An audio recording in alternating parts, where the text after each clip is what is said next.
नमस्कार, मेरा नाम डॉक्टर अमोल केड़कर है। मैं एक साइकेट्रिस्ट हूं और अकोला में एज अ साइकेट्रिस्ट प्रैक्टिस करता हूं। 2 दिन पहले एक बड़ी ब्रेकिंग न्यूज टीवी पर आई जिसने पूरे इंडिया का दिल दहला दिया। सुशांत सिंह राजपूत, जो इंडिया के बहुत ही चहेते और बड़े एक्टर थे, उन्होंने बांद्रा में अपने घर में हैंगिंग करके सुसाइड कर लिया और एक पैंडोरास बॉक्स इसके कारण खुल गया। आज मैं यही टॉपिक पे खुलासा करने वाला हूं कि सुसाइड क्यों होता है, क्यों लोग सुसाइड करते हैं, सुसाइड के कारण क्या है और डिप्रेशन क्यों आता है। इसी टॉपिक के ऊपर मैं आज आपको बताने वाला हूं। बेसिकली समझना बहुत ही जरूरी है कि सुसाइड ये एक अपने आप में एक बीमारी है और आजकल हर 40 सेकंड में एक व्यक्ति सुसाइड के कारण मर रहा है। बहुत अलग अलग साइंटिस्ट ने सुसाइड के ऊपर स्टडी किया है और एक थ्योरी जो बहुत ही इंपॉर्टेंट है, उसमें ऐसा पाया गया कि कोई भी व्यक्ति जो सोसाइटी से आइसोलेटेड हो जाता है उसके मन में सुसाइड करने के ख्याल आते हैं। बेसिकली ये समझना जरूरी है कि सुसाइड के कारण क्या है। सुसाइड के सबसे इंपॉर्टेंट कारण है मेंटल इलनेस। मेंटल इलनेस मतलब मानसिक बीमारी, और मेंटल इलनेस में भी सबसे इंपॉर्टेंट जो कारण है वो है डिप्रेशन। ऐसा स्टैटिस्टिकली पाया गया है कि 80% लोग जो सुसाइड करते हैं उनमें डिप्रेशन होता है।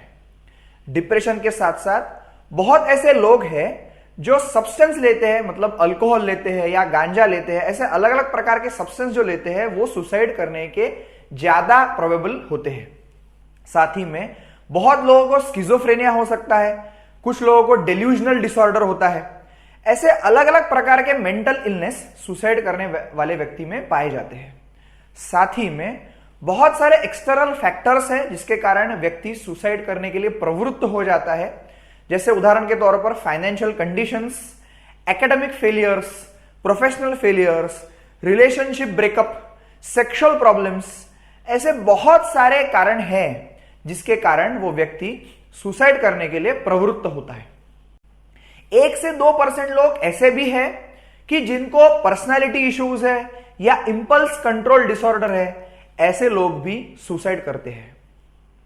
बेसिकली सुसाइड में क्या होता है कि सुसाइड में बॉडी में, ब्रेन में ऐसे कुछ केमिकल्स होते हैं जैसे सीरोटोनिन, नॉरएपिनेफ्रिन, डोपामाइन, ऐसे जो रसायन होते हैं वो कम ज्यादा होने लगते हैं और उस कारण सुसाइड के जो विचार है वो बहुत ज्यादा बढ़ने लगते हैं। सुसाइड के पहले होता क्या है?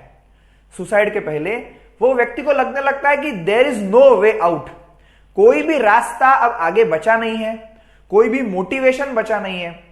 वो व्यक्ति को उदास लगने लगता है, निराश लगने लगता है, पूरी दुनिया ग्लूमी लगती है। ऐसा लगता है कि अभी आगे फ्यूचर में कुछ भी बचा नहीं है, सब खत्म होने वाला है, मेरा जी के कोई मतलब नहीं है, कोई फायदा नहीं है, मैं कोई फायदा किसी को करा नहीं सकता, न किसी का फायदा मुझे हो सकता है। जिसको हम कॉमनली बोलते हैं ideas of hopelessness, helplessness and worthlessness. Hopelessness मतलब कोई होप नहीं है, हेल्पलेसनेस मतलब कोई भी हेल्प अब मुझे कर नहीं सकता, और वर्थलेसनेस मतलब अब मेरा कोई दुनिया में वर्थ नहीं है। ये चीजें जब वो व्यक्ति को दिमाग में आने लगती है तब वो व्यक्ति को लगता है कि अब मैंने सुसाइड करना चाहिए और वो व्यक्ति सुसाइड अटेम्प्ट के तरफ जाता है और कुछ लोग कंप्लीट सुसाइड भी कर लेते हैं। अब समझना यह जरूरी है कि ऐसे कौन से वार्निंग साइंस है एटलीस्ट रिलेटिव्स के लिए या डॉक्टरों के लिए जो इंडिकेट करते हैं क्योंकि वो व्यक्ति सुसाइड कर सकता है। सबसे पहले यह समझना जरूरी है कि यदि जो पैटर्न ऑफ वर्किंग है अगर वो व्यक्ति बदल डालता है, जैसे अकेला गुमसुम रहना, किसी की बात न सुनना, रूम में बैठे रहना, घंटों टीवी देखते रहना या मोबाइल देखते रहना, बहुत ज्यादा शराब पीना, बहुत ज्यादा सिगरेट पीना, काम पे रेगुलरली न जाना, नींद न आना, सुसाइड के बारे में बार बार बोलना, सुसाइड के पोस्ट सोशल मीडिया पे डालना, बार बार डिप्रेसिंग सॉन्ग सुनना, बार बार डिप्रेसिंग मूवीज देखना, कंटिन्यूअसली सुसाइड के बारे में, मरने के बारे में बताना, ऐसे अगर चीजें वो व्यक्ति एक्सप्रेस करता है रिलेटिव्स के सामने या डॉक्टरों के सामने, तो ये सबसे इंपॉर्टेंट क्रिटिकल साइंस है कि वो व्यक्ति आने वाले एक हफ्ते भर में सुसाइड कर सकता है। रिलेटिव्स ने, थेरेपिस्ट ने, डॉक्टर्स ने ये सटल साइंस सुन लेने चाहिए, अंडरस्टैंड करनी चाहिए और उसको गहराई से समझना चाहिए। बहुत बार क्या होता है कि जो रिलेटिव्स है या जो डॉक्टर्स है वो इसे मजाक में लेते हैं, मजाक उड़ाते हैं कि चल तू कुछ भी बोल रहा है, तू फालतू फेक बोल रहा है, तू टाइम पास कर रहा है, और ऐसा बोल के वो व्यक्ति को, वो पेशेंट को जिसको सुसाइडल आइडियाज आ रहे हैं उसको भगा देते हैं और वो व्यक्ति और ज्यादा डिप्रेस होता है। उसको लगता है कि मेरी कोई सुन नहीं रहा, मेरे बातों को कोई गहराई से समझ नहीं आ रहा, और इस कारण उसके सुसाइडल आइडियाज, सुसाइडल विशेस और ज्यादा बढ़ने लगते हैं। ये जो वार्निंग साइंस है ये बहुत ही इंपॉर्टेंट है और ये रिलेटिव्स ने, थेरेपिस्ट ने पकड़ने चाहिए। साथ ही में मैं पेशेंट के व्यू से बोल रहा हूं कि अगर कोई भी व्यक्ति को ऐसा लगता है कि मैं मर गया तो बेहतर है, मेरा कोई काम नहीं दुनिया में, मैं नस काट लूंगा, फांसी लटका लूंगा, ऐसे वक्त आपने जरा भी रुकना नहीं है। आपने तुरंत डॉक्टर को मिलना है, आपके रिलेटिव को बताना है, साइकेट्रिस्ट के पास जाना है, हमारे पास आना है। ये थे वार्निंग इंडिकेटर्स ऑफ सुसाइड। अभी सुसाइड अटेम्प्ट और सुसाइडल जो टेंडेंसी है उसके लिए ट्रीटमेंट क्या है। सबसे पहले मैं ये बताऊंगा from the point of therapist या रिलेटिव्स ने या थेरेपिस्ट ने क्या करना चाहिए, ये मैं आपको बताऊंगा। अगर कोई भी व्यक्ति सुसाइड के विचार उसको आते हैं तो सबसे पहले ask the patient about suicide. Suicide के बारे में बात करना चाहिए।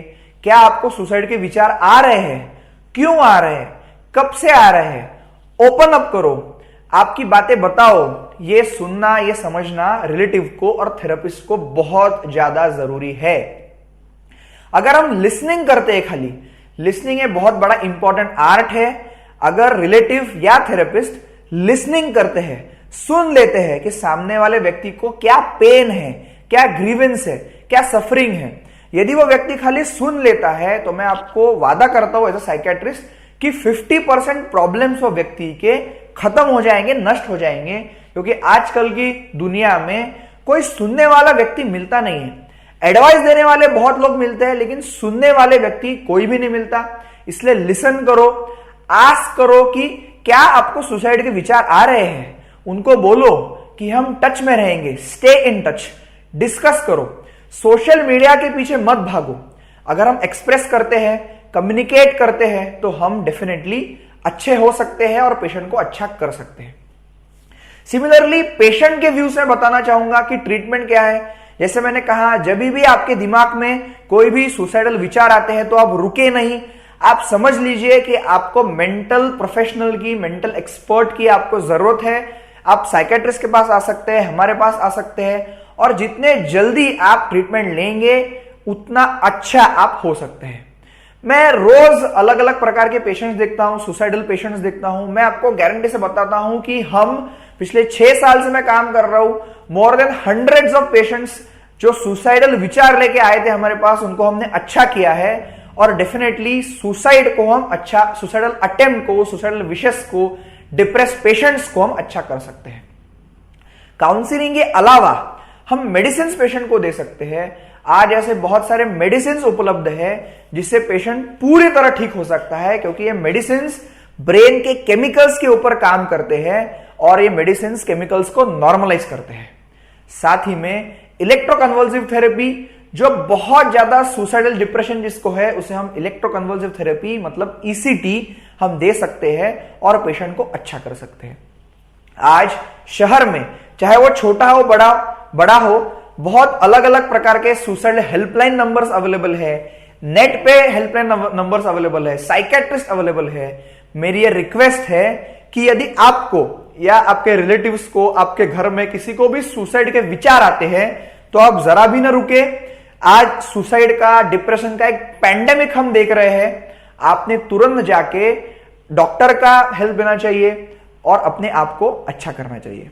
यदि आपको सुसाइड और डिप्रेशन पे ये वीडियो पसंद आता है तो ये वीडियो को जरूर शेयर करिए, लाइक करिए, मेरे चैनल को सब्सक्राइब करिए। मैं जल्दी ही आगे का वीडियो लेके आऊंगा। तब तक के लिए धन्यवाद।